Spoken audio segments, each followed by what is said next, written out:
नमस्कार, भारतीय रेसिपी या यूट्यूब चॅनलमध्ये तुमचे सर्वांचे खूप खूप स्वागत आहे। आज आपण बनवणार आहोत बटाटा साबुदाण्याचे 4 पट फुलणारे पापड। हे बघा, आता आपण असं साबुदाणा धुवून घेणार आहोत 2 वेळा पाणी टाकून।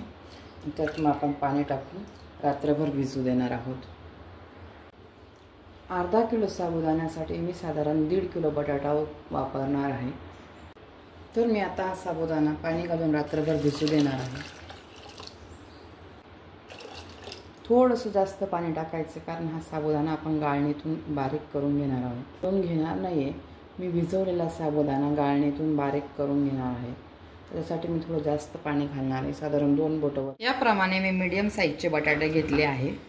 कुकरला लावून मी 4 ते 5 शिट्ट्या काढून घेणार आहे। आपण बटाटा पापड करण्यासाठी थोडे मऊसरच बटाटे उकडून घेणार। आपण हा रात्रभर साबुदाणा भिजवून घेतला आहे, तो आता आपण असं गाळणीतून काढणार आहे।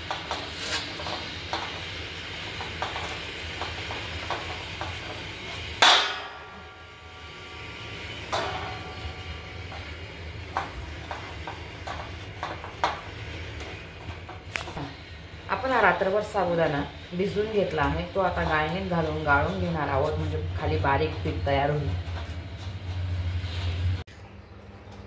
हे बघा, सगळा साबुदाणा मी गाळणीतून गाळून घेतला आहे। आता आपण बटाटे साल काढून किसून घेऊ। असा सॉफ्ट बटाटा शिजवून घ्यायचा आहे, मग त्याला आपण असं किसणीने किसून घेणार आहोत। हे बघा, असे किसून घ्यायचे। हे बघा,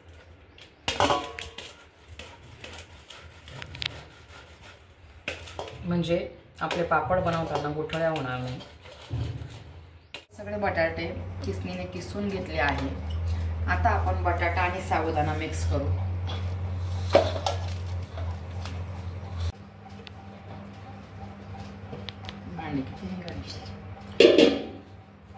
हे बघा, आता आपण असा बटाटा आणि साबुदाणा मिक्स करून घेऊ। याप्रमाणे आपण बटाटा आणि साबुदाणा मिक्स करून घेतला आहे। आता आपण यात मसाला टाकून घेऊ।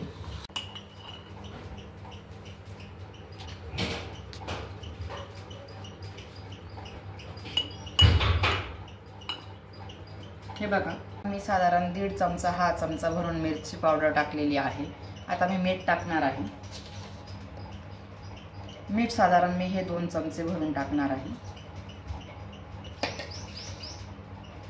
हे बघ, 2 चमचे भरून मीठ टाकलं आहे। आता मी चांगलं एकजीव करून घेते। छान लाटी बनवून घेतली आहे। आता मी मशीनमधून दाबून घेणार आहे।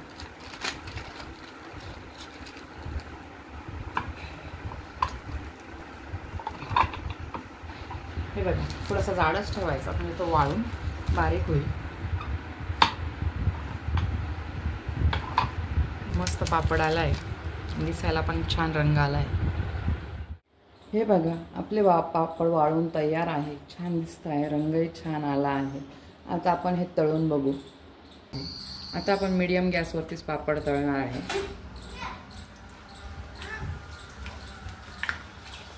हे बघा, किती मस्त फुलतोय पापड। हे बघा, आपला छान कुरकुरीत पापड तयार झाला आहे। हे बघा, छान खुसखुशीत तयार झाला आहे आणि टेस्टही अप्रतिम आहे। पापड तुम्हीही बनवून बघा आणि कसे बनले हे मला कमेंट बॉक्समध्ये नक्कीच सांगा। अशाच नवनवीन आणि छान छान रेसिपीसाठी भारतीय रेसिपी माझ्या यूट्यूब चॅनलला लाईक, शेअर आणि सबस्क्राईब करा।